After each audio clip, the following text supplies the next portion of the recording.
We got a call about someone who didn't look like they belonged here. I need to see some ID. I live here. I'm literally washing my car in my own driveway. Just cooperate and we'll be done here. You really gonna do this? Sir, don't make this harder than it needs to be. I'm Sergeant Darnell Whitmore. I'm sure you recognize my name. Now I need your badge number because you're in big trouble. Sir, I'm going to need you to step aside for additional screening. Judge Marcus Williams didn't move at first. Not because he was confused, and definitely not because he was afraid. He stayed still because he'd spent a lifetime learning the difference between authority and performance. And this was performance. On what grounds? He asked, voice calm. The detector didn't alert.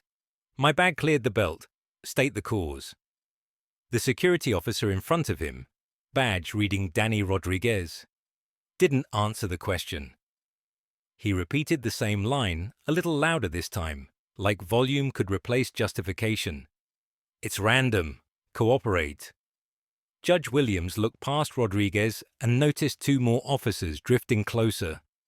Not to help the line move, but to form a shape around him. A soft wall, a quiet cage. And behind them, watching with the controlled posture of someone used to being obeyed, stood the checkpoint supervisor, Janet Pierce. Marcus had seen that body language before, in courtrooms, in depositions, in the faces of people who were certain the system would protect them. All right, Marcus said, and he held up his hand slightly in plain view. Then state the policy you're following on camera. Rodriguez blinked. What? State the policy, Marcus repeated. If this is random, I want you to say that clearly. And I want you to say what rule gives you authority to pull me aside when there was no alarm. Pierce stepped forward. Sir, you're being selected for additional screening. That's all you need to know. That's not an answer, Marcus said, still calm. He glanced at the people behind him. Business travelers, commuters, a young couple holding boarding passes like they were afraid to wrinkle them. Nobody was speaking, but everyone was watching. The security checkpoint alarm hadn't even finished ringing for the person behind him. When Marcus realized something deeper than inconvenience was happening, he wasn't being treated like a passenger, he was being treated like a problem. Judge Marcus Williams was 52 years old. He'd spent 15 years on the bench and decades in law before that. He was known as tough, precise, and relentlessly fair, exactly the kind of judge defense attorneys respected and prosecutors worried about. He didn't tolerate sloppy procedure. He didn't tolerate shortcuts, and he didn't tolerate lies dressed up as policy. That Tuesday morning in November, he was flying to a judicial conference out of state. Early flight, quiet terminal. The kind of morning that normally passed like clockwork. He'd removed his shoes, placed his briefcase in the bin, walked through the detector without so much as a beep, and waited for his belongings like everyone else. Then Rodriguez saw him, well-dressed, black, traveling alone, and the entire temperature of the moment changed. Step to the side, Rodriguez said again. Marcus took one slow step, not because he'd been commanded, but because he'd decided something. If they wanted to play this game, he would let them. Carefully, calmly, documented. Rodriguez picked up a handheld wand and motioned with it like a conductor trying to control a room. Arms out, he said, feet apart. Marcus complied and said, I want your supervisor's name. Pierce didn't hesitate. I'm the supervisor. Then I want your badge number, Marcus replied. A flicker crossed her face, surprise that he was asking, irritation that he wasn't intimidated. She provided it anyway, clipped and cold. Rodriguez waved the wand along Marcus's torso, then his sides, then down his legs. Nothing. He moved closer than necessary, slower than necessary, as if stretching time was part of the point, a punishment disguised as process. Any reason you're recording? Pierce asked sharply. Marcus's phone was in his hand now, angled down but clearly filming. Because I'm being singled out, he said, and I'd like a record of why. Recording security procedures is prohibited, Pierce snapped. Marcus didn't raise his voice. I'm recording my own interaction in a public space. If you're telling me it's prohibited, I'd like you to cite the rule. Pierce stared at him like she expected him to fold. When he didn't, she signaled Rodriguez with a subtle nod. Rodriguez reached for Marcus's briefcase. We need to hand search it. Is there a reason? Marcus asked. It's random, Rodriguez said again. Marcus nodded slowly, like he was listening to a witness repeat the same rehearsed line under oath. Then you won't mind stating that again clearly, with your name, while I record. Rodriguez's jaw tightened. Danny Rodriguez, now open it. Marcus didn't open it for him. He set the briefcase on the table, unclipped it himself, and kept his hands visible the entire time. He watched closely as Rodriguez began pulling out items: laptop, legal pads, pens, folders, a leather portfolio. Rodriguez flipped the portfolio open without asking. The first thing visible wasn't cash, not contraband, not anything remotely criminal. It was a credential. Rodriguez froze when he read it. Not because it gave Marcus special privileges through security. It didn't. That wasn't the point. The point was that it confirmed what Rodriguez and Pierce had refused to acknowledge for the last 10 minutes. Marcus was exactly who he appeared to be, an accomplished professional with a life built on law. Rodriguez lifted the credential and showed Pierce. Pierce's face changed. The annoyance drained, replaced by something tighter, controlled, defensive. For a moment, Marcus expected the natural outcome: an apology, a quiet, embarrassed release, a quick pivot back to professionalism. Instead, Pierce doubled down. Your credentials don't exempt you from screening, she said loudly, as if performing for the crowd. We do not care who you are. We will continue. Marcus didn't flinch. He watched the passengers' faces shift. Some shocked, some uncomfortable, some suddenly aware of what this really looked like. An obviously intrusive search continuing after the officers knew they'd chosen the wrong target. He inhaled slowly, then made a decision that would turn this from humiliation into evidence. Continue, he said. Pierce narrowed her eyes. Excuse me? Continue, Marcus repeated. You said you're going to do it regardless, so do it, thoroughly, and I'll keep recording. Rodriguez swallowed and reached for the laptop. Power it on. Marcus paused. That device contains confidential materials. Power it on, Pierce said. Now. Marcus typed his password. The laptop opened. Rodriguez began scrolling, too far. Clicking, too freely. A folder opened that contained sensitive case notes from ongoing proceedings.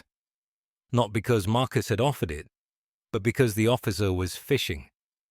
Marcus's tone remained steady, but colder now. You are opening confidential judicial documents without legal authority. I want you to say your name again. Rodriguez's hand hovered above the trackpad like it suddenly weighed 100 pounds. Pierce leaned in and hissed something low, and Rodriguez clicked out of the folder quickly, pretending nothing happened. But the damage was done. Marcus had it on video. Other passengers had started recording too. A woman near the lane whispered, "That's not normal." A man in a suit held his phone up openly now, not hiding it. Pierce noticed. Her shoulders stiffened. "Stop recording!" she barked at the bystander. "It's a public area," the man replied. "I'm not interfering." Pierce's control started slipping. The moment had become too visible, too public, too documented. Rodriguez finished the search the way people finish tasks they know they never should have started. He found nothing because there was nothing to find. He repacked the items with the careless impatience of someone who wanted the whole thing erased from time.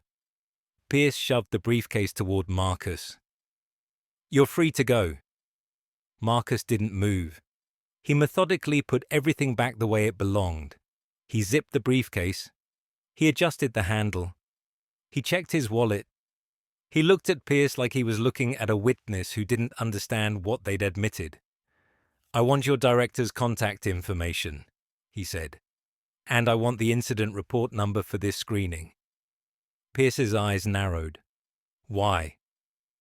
Marcus's mouth lifted into a small smile, controlled, humorless. "Because you just gave me 20 minutes of evidence, and because you and I both know this was not random." He stepped to the side of the checkpoint, not toward his gate, but toward a bench near a wall outlet.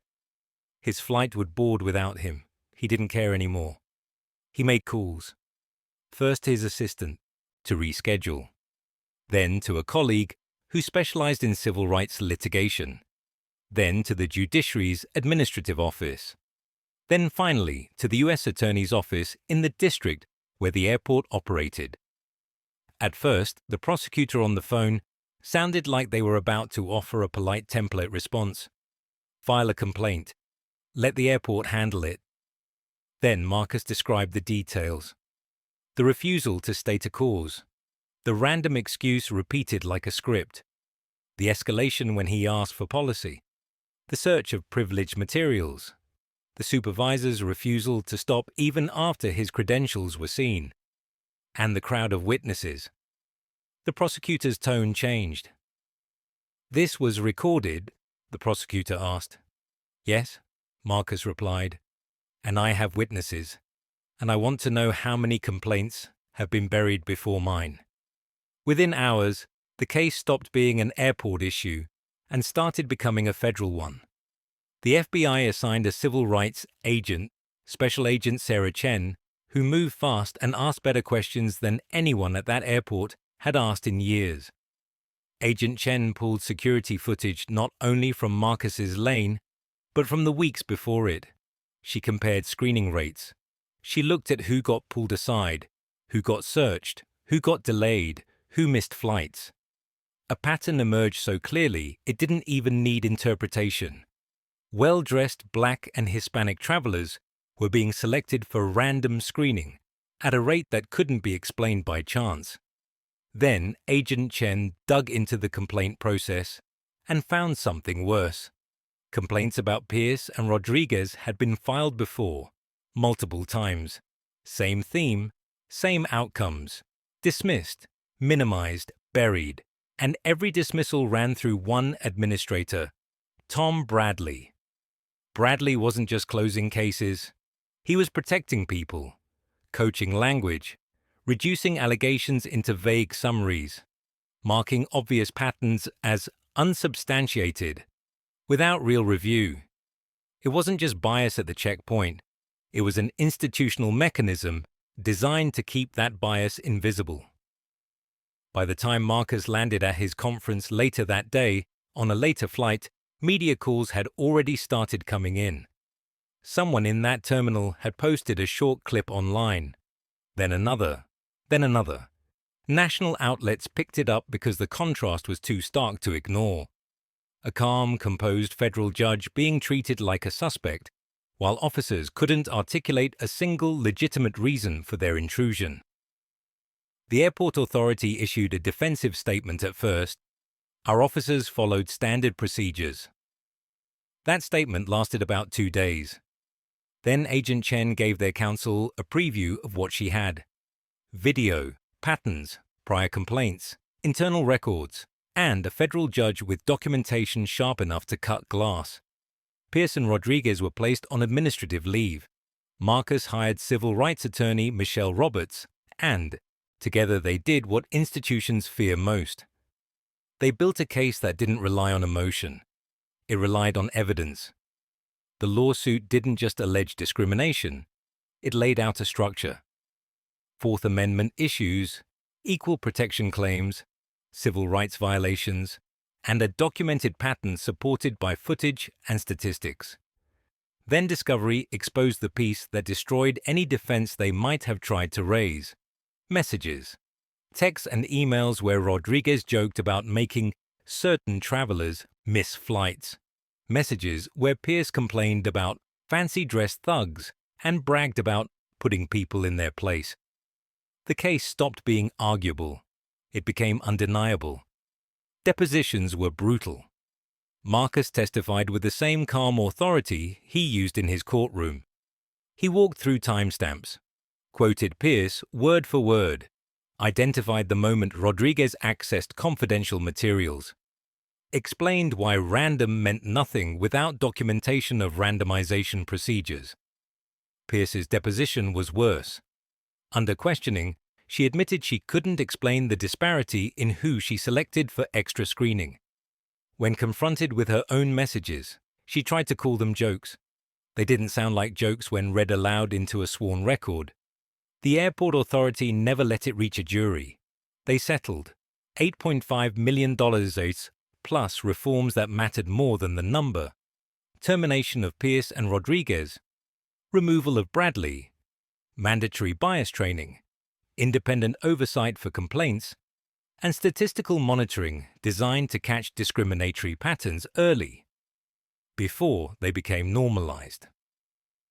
Bradley faced federal charges for his role in enabling the misconduct. He pleaded guilty and was sentenced to prison time. The message to every administrator was simple: protecting civil rights violations can cost you personally.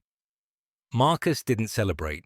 He didn't go on a victory tour. He donated a significant portion of the settlement to organizations focused on civil rights and accountability. Then he returned to the bench with something heavier than anger: proof. Proof that discrimination doesn't always look like shouting. Sometimes it looks like random. Sometimes it looks like procedure. Sometimes it looks like a supervisor who won't answer questions because the questions expose the truth.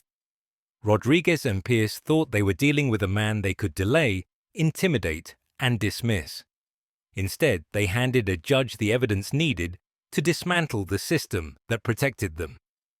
And the last thing Pierce remembered before lawyers took over, before the investigations widened, before the airport authority stopped pretending, was the look on Judge Marcus Williams's face when he asked for policy on camera. Not outrage, not panic, a calm certainty. The kind that only appears when someone knows the truth is about to walk into court, and it's going to win.